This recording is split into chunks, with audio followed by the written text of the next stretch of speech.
Саламатсыздарбы, урматтуу депутаттар, урматтуу Темир Аргынбаевич.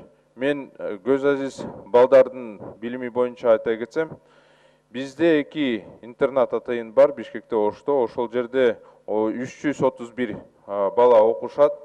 Тилекке каршы 24 жыл ичинде эгемендүүлүк баштагандан кийин ошол мектептерге, атайын учебниктерге практически эч ким акчаны берген жок.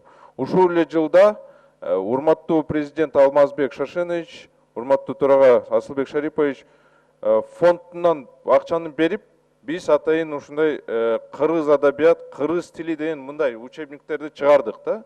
Брайль араби менен ушундай атайын учебниктерди чыгардык.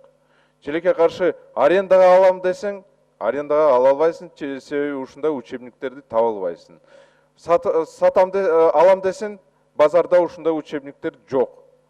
24 жыл өттү. Ошол жерде Совет убагындан китептер келген уже практически эскирип кетти да. Ошого мен бюджеттен 2,5 миллион сомду сурап атам.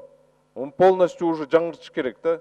Жаңыртпаса, анда билимди ала албай, 15 жылдан кийин силерге эле келет да.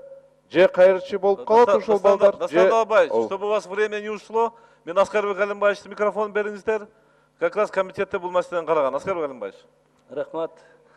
Урматтуу коллегабыз туура маселе көтөрүп жатат. Биз бул маселе боюнча өкмөткө, каржы министрлигине кайрылганбыз. Ошол билим берүү министрлигине бир топ каражаттар бөлүнүп жатат ушул багыт боюнча. Ошол жактан сөзсүз түрдө чыгарып берет деген ой бар. Адылбек Алиевич, биз менен макулдашканбыз, туурабы? 2,5 миллион сом бөлүндү азыр, туурабы? Бөлүндү да. Чоң рахмат, анда чоң рахмат. Анда мен талкууга башка маселени көтөрөйм. Чоң рахмат. Рахмат.